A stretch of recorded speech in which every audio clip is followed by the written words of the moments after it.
digas. No me digas. No me digas. No me digas.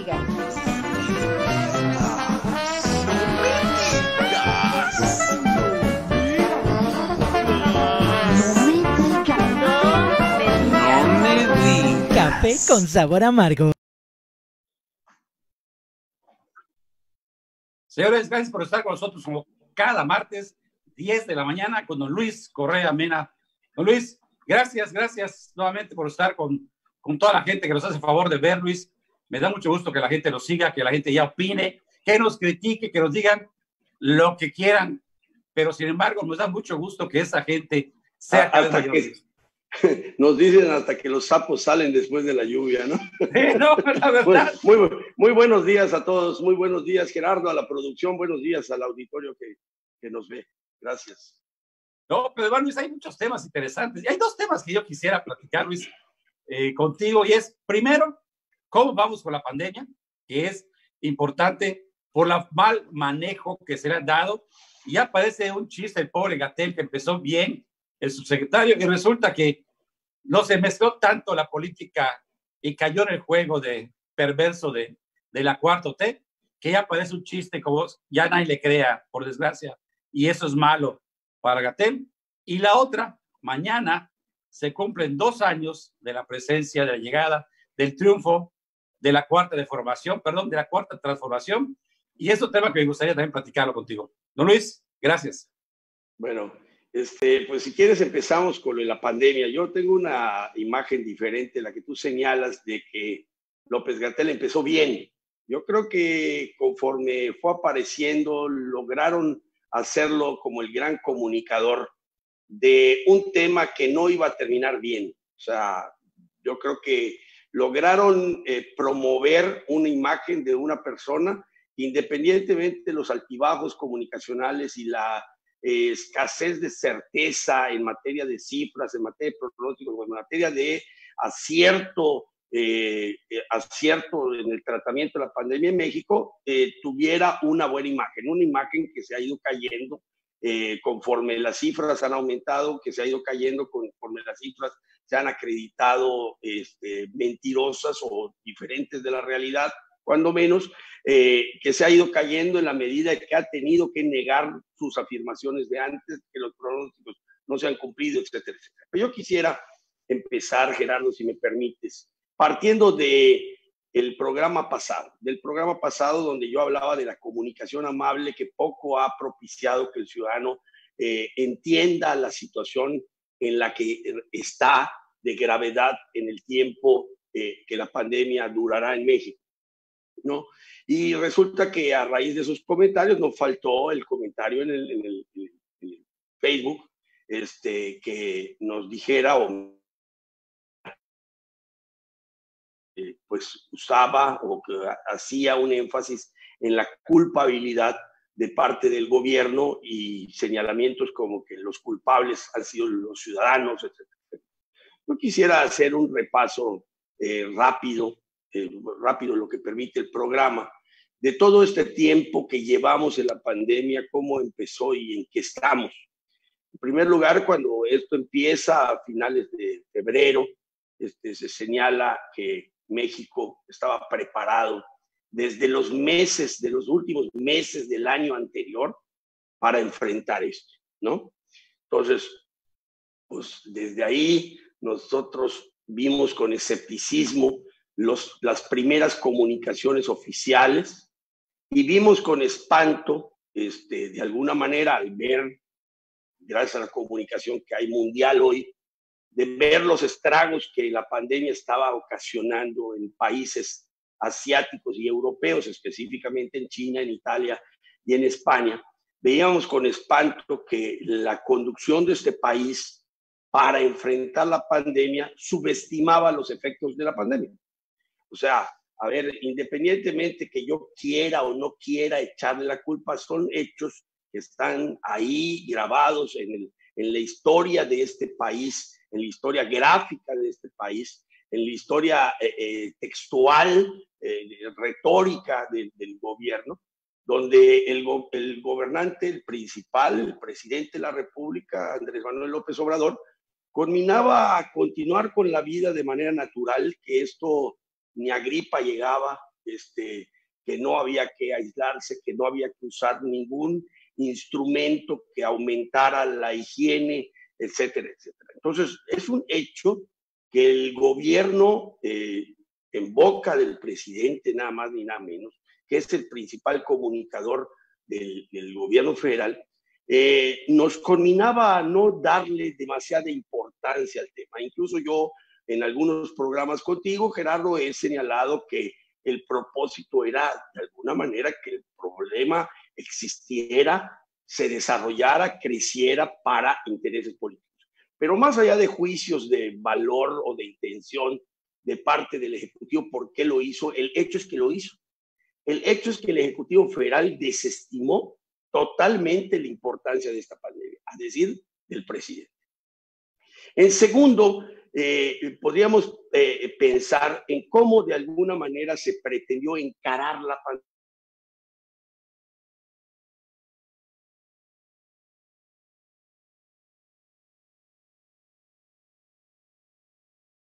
del asunto.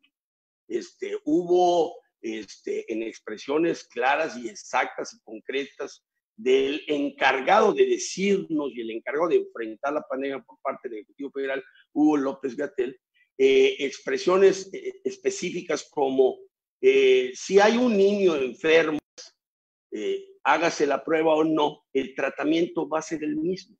Para los síntomas que tiene, que son similares a los de una gripa, pues van a tener un tratamiento similar a ese.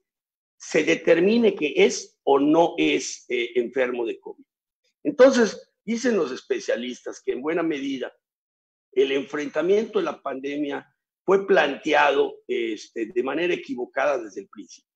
Se planteó como algo que era inevitable que sucediera. O sea, nos va a caer la pandemia y nos va a dar a todos los que nos pueda dar el virus, a todos los que nos pueda atacar el virus, cuando hay ejemplos mundiales de una realidad diferente. Es decir, que si tuvieron las medidas necesarias para contener la pandemia, para contener la cadena de contagio, pues resultaron con muchísimo menos contagios y eventualmente con muchísimo menos decesos.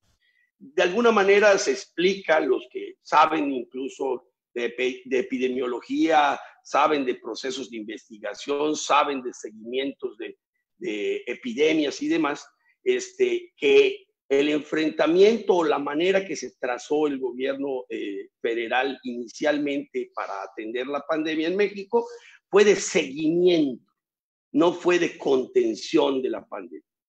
Era ver cómo se iban desarrollando, una especie, yo diría peyorativamente, lo reconozco, como espectador de lo que sucedía. Hay tantos casos, hay tantos, de alguna manera, un llamado a la sociedad a cuidarse sin intervención, que en algunos casos hasta se enjuicia correctamente, que no haya una sobreintervención de parte del Estado, de parte del gobierno específicamente, para la contención o el aislamiento social, pero de alguna manera no tomó decisiones o acciones que pudieran contener la cadena de contagio. Guárdense como si fuera un temporal, como si fuera un huracán, guárdense para evitar que les caiga un árbol encima, o un poste, o un transformador, o se los lleve el viento, guárdense y en cuanto pase salimos a la calle. Nada más que eso no era equiparable a la situación que estamos viviendo. Incluso hasta por decisión propia, por eso me parece cargarle la mano a los ciudadanos, aun cuando tienen una gran responsabilidad, han tenido una gran responsabilidad y tendrán una gran responsabilidad en estos tiempos por venir. Me parece cargarles demasiado la mano a los ciudadanos de decir que ellos han sido los culpables del contagio, cuando los ciudadanos hicieron el gasto, el sacrificio, y no es sacrificarse de cerrarse en la casa con la familia nada más, sino el sacrificio de dejar de obtener ingresos, en muchos casos, por la salud. Entonces, el gran gasto, ya lo expreso así, lo hacen los ciudadanos al arriesgar su ingreso familiar por cuidar la salud de ellos y de los suyos. Entonces, realmente no hubo una estrategia no la ha habido hasta hoy de contención de la cadena de contagio. Guárdense y después ya no va a haber problema. De alguna manera a lo que se le apostó fue al retrasar la necesidad del uso de las instalaciones sanitarias. Creo que la premisa fundamental en buena parte de todo este tiempo que hemos vivido de López-Gatell y su equipo fue que no hubieran las imágenes de sobresaturación de la infraestructura hospitalaria que veíamos en Europa, y eso de alguna manera se logró, nada más que hoy estamos a 27,000 muertos de distancia del origen del planteamiento de la estrategia, y de alguna manera no hubo la contención de la cadena de contagio porque nunca se determinó dónde estaban los contagiados. Eso que se ha insistido desde el inicio y hoy vuelve a tener muchísima importancia, es decir, las pruebas al mayor número de gente posible para determinar dónde están los portadores del virus y tomar decisiones e invertir en aislamiento de ellos para cortar la cadena de contagio que pudiera contener la transmisión y la enfermedad, no ha existido en este país. Somos de los países que han hecho menor número de pruebas, no hizo una inversión importante el gobierno en aislamiento, todo el aislamiento que ha habido en buena medida ha sido de voluntad propia y de manera individual o familiar, y no ha habido una estrategia en ese sentido. No la ha habido y los resultados ahí están. Si se habla de un éxito de la estrategia gubernamental y esto se basa en la no sobresaturación de los hospitales, pues en buena medida eso hasta hoy pareciera ser que es algo de lo logrado por el dilatamiento, por el encierro de la gente, del contagio y la presencia de la enfermedad. ¿Por qué hay un alto número de muertos? ¿Por qué nuestro índice de fatalidad es mayor que la media mundial? Porque desgraciadamente la detección de los casos no es temprana. ¿Y por qué no es temprana la detección de los casos? Porque no se está haciendo muestreos de manera importante en número, de manera aleatoria y no a gente que ha presentado síntomas. Dicen los médicos o dicen los que están abocados al tratamiento de la enfermedad de México que desafortunadamente poco se puede hacer con los enfermos y por eso hay tanta mortalidad cuando ya está avanzada la presencia de la enfermedad. Si se estuvieran haciendo pruebas en número importante públicamente desde el principio, se hubieran detectado la infección de manera temprana y se pudo haber tratado muchísimo mejor la enfermedad. Entonces, ahí vamos viendo en el repaso de lo que ha sucedido en la enfermedad, pues de alguna manera quienes han dejado de hacer lo necesario, quienes orientaron mal el tratamiento del asunto. En buena medida, yo insisto, ese seguimiento de la enfermedad, ese seguimiento estadístico, que ni siquiera en materia estadística han sido consistentes, han sido certeros, sus pronósticos han sido los que sucedieron, es más de tipo espectador, ¿no? Han estado a la expectativa de lo que suceda y de acuerdo a lo que sucede el día de hoy, ahí vemos que declaramos. Y entonces así han ido cambiando un poco hasta llegar al grado de hoy prácticamente o esta semana dictaminar o enjuiciarse a sí mismos como exitosos en el combate. Yo no veo que el combate haya sido exitoso. El único elemento, insisto, ha sido, si acaso, el que no ha habido una sobresaturación de la infraestructura hospitalaria. Pero los muertos ahí están. Y me parece absurdo, y ya hablando de este momento, diría que me parece absurdo dar una especie de balance final y calificación aprobatoria cuando los números pues no son precisamente de anuncios de que esto ya acabó. Así como decía yo que nos fuimos a las casas con un costo económico importante para que el gobierno tuviera el tiempo de prepararse para combatir la pandemia, pues resulta que salimos y la situación no es mejor. Salimos por necesidad económica a la calle, se están abriendo la actividad económica, se está reabriendo o reiniciando la actividad económica por razones económicas, no por razones de superación de la pandemia. Seamos claros, no hay cifra ni de contagios ni de muertos que avale que llegamos al pico y ya estamos descendiendo de la cima del número de contagios y del número de muertos. Entonces resulta que estamos reanudando nuestra actividad económica en el momento hasta ahorita, y insisto en decir hasta ahorita porque todavía falta por suceder mucho, en un momento muy alto de contagios con una carga viral en las comunidades en las que estamos reanudando las actividades muy alta. Entonces no hay señal sanitaria que aliente la reapertura. Incluso las señales sanitarias son en contrario, son muchísimo peores que cuando el gobierno nos pidió que nos quedáramos en la casa. Resulta que cuando se habla de quedarse en la casa, siempre hay comentarios, Gerardo, allá del auditorio, que reclaman que nosotros hablemos de quedarse en casa. Sí, claro, como ustedes pueden, pero yo que vivo al día. Hombre, nunca he dicho que no haya necesidad de salir a la calle por cuestiones económicas. Esto me queda clarísimo que fue un sacrificio, yo diría, demasiado grande, que de alguna manera se pudo haber evitado si se hubieran tomado, pero el hubieres no. El hubieres un tiempo del verbo inexistente, dicen. Y si se hubieran tomado las medidas para evitar las cadenas de contagio, al detectar oportunamente a los infectados y proceder a su aislamiento. Entonces resulta que se hubiera aislado a los enfermos y no a los sanos. O sea, resulta que nos tuvimos que encerrar todos porque el gobierno renunció a buscar quiénes eran los que estaban infectados. Miles y miles de pruebas a la semana. Esto de alguna manera se puede equiparar a que como hay delincuentes en las calles, dejémosle las calles a los...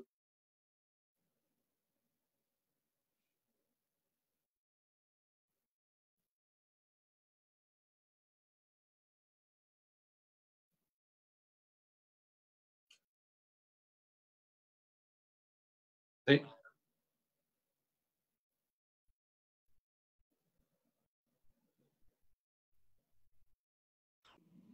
Bueno. Sí. ¿Ya se reanudó Sí. ¿Qué hacemos, Fer? ¿Seguimos, Fer?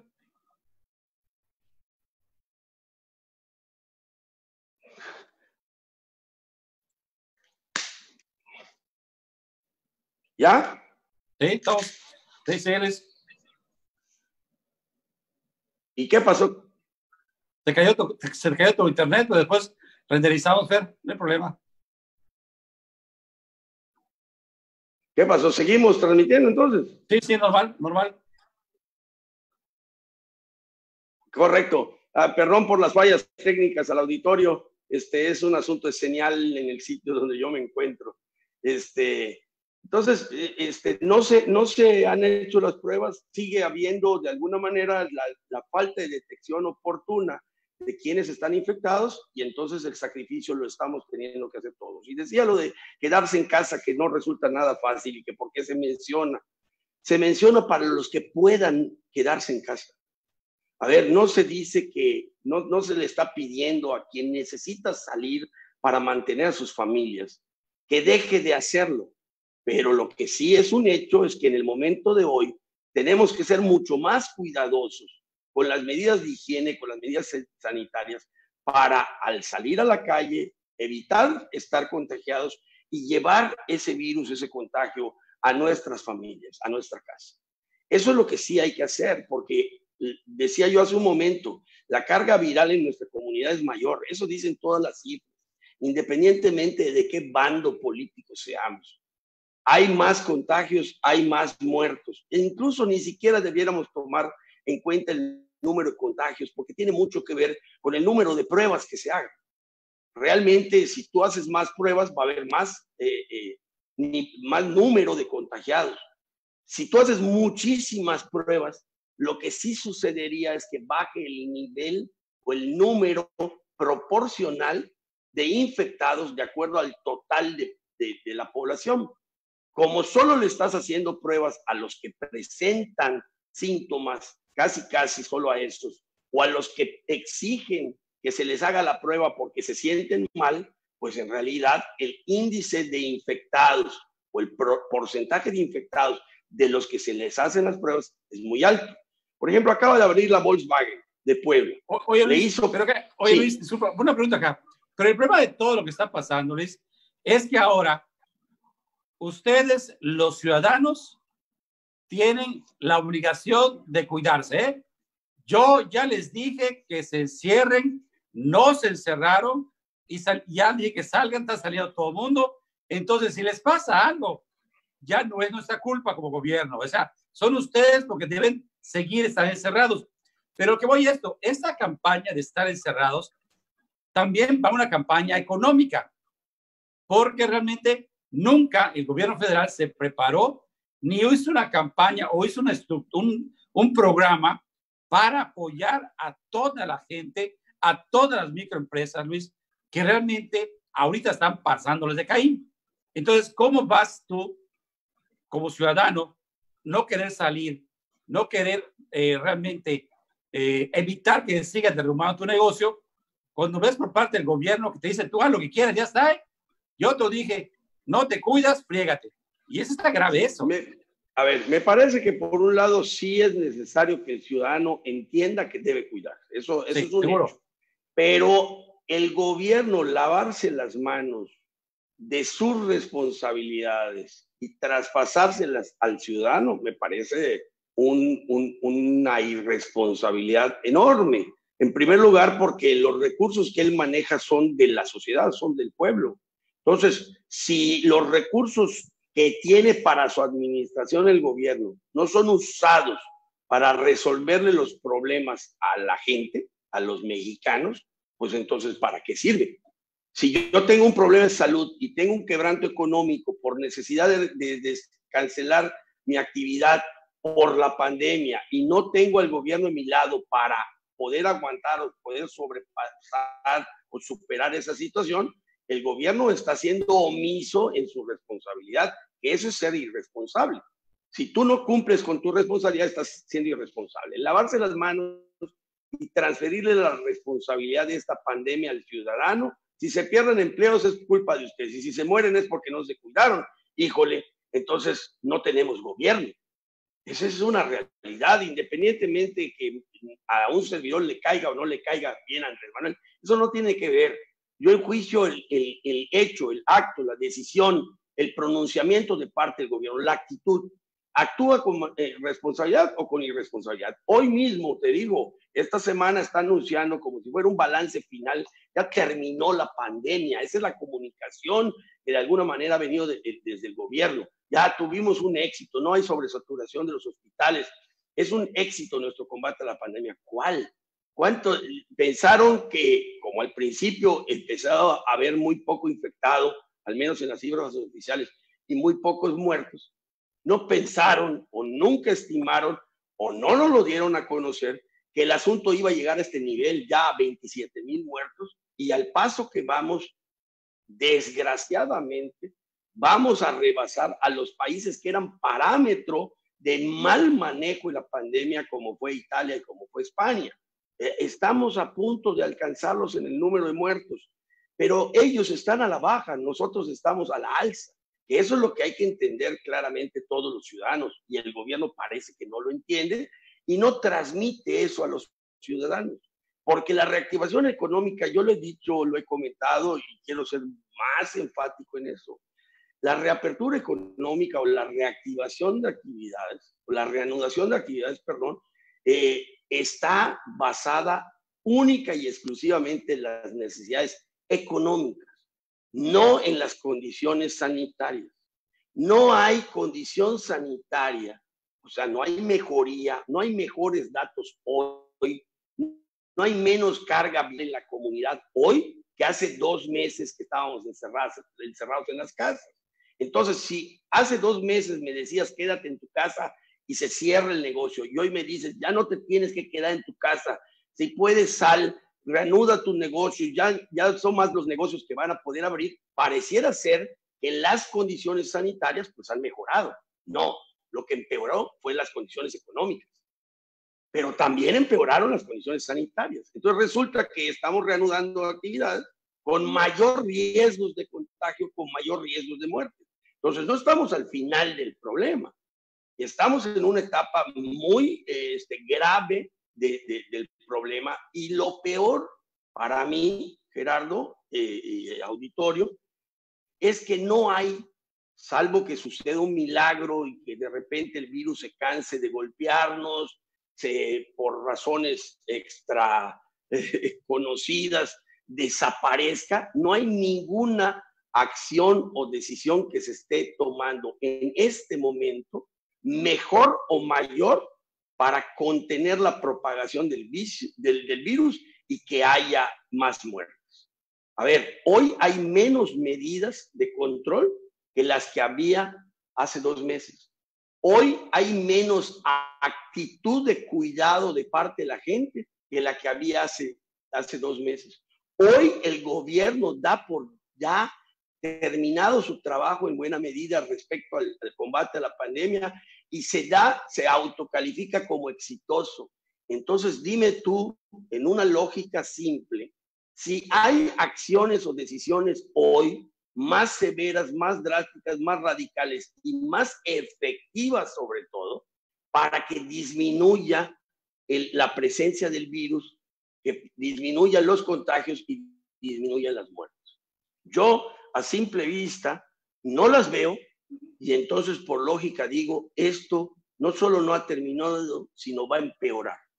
Y como va a empeorar en medio de una reactivación cada vez mayor de gente en la calle, tenemos que ser muchísimo más cuidadosos. Por eso decía yo la semana pasada de la cuestión de la comunicación. La comunicación va en el sentido, en buena medida, de ya la libramos, ahí vamos, ya va.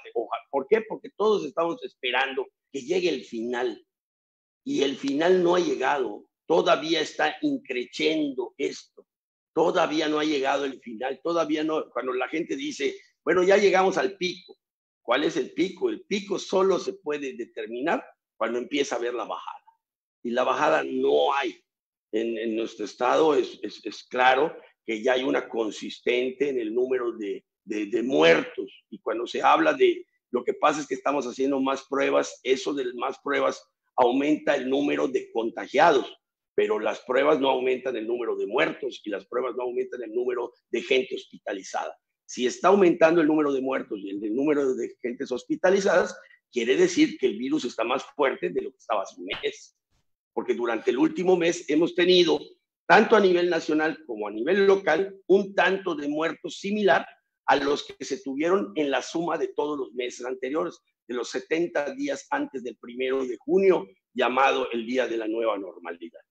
Entonces, la situación del coronavirus, por eso yo quería hacer un repaso. Empezó con escepticismo, con subestimación de su efecto, luego con una política mal dirigida, donde la carga del sacrificio para enfrentarlo era de los ciudadanos en aislamiento en sus casas, no en detección temprana de la enfermedad, no en el aislamiento por inversión oficial de los contagiados para evitar esa cadena, y resulta que estamos de alguna manera a merced de lo que hagamos y lo que logremos evitar de contagios de manera personal. En un momento más grave de la crisis sanitaria y por supuesto también la crisis económica, que en ese sentido creo que todavía está empezando.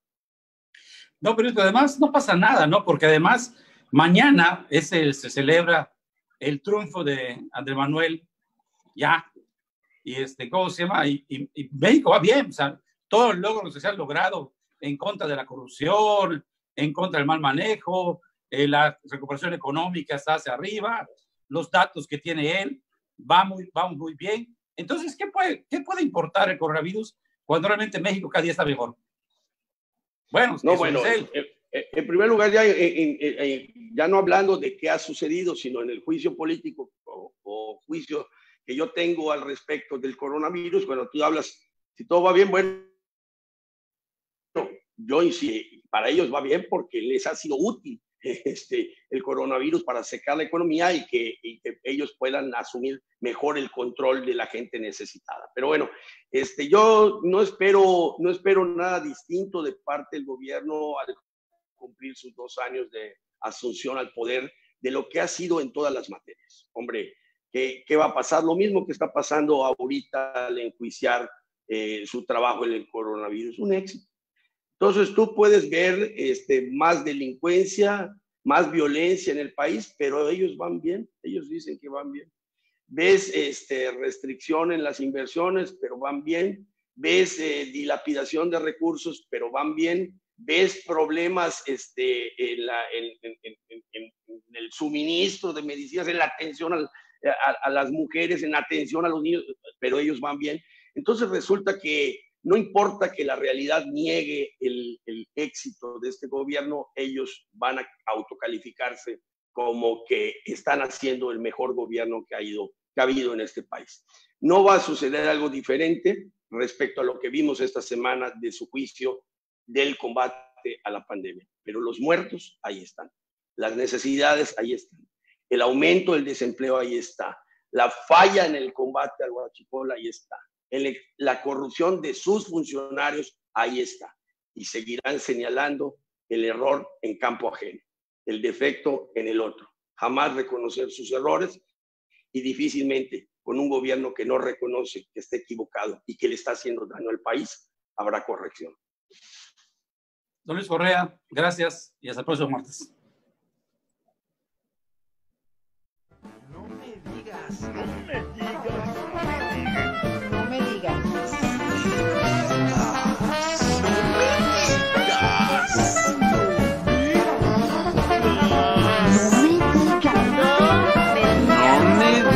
Café con sabor amargo.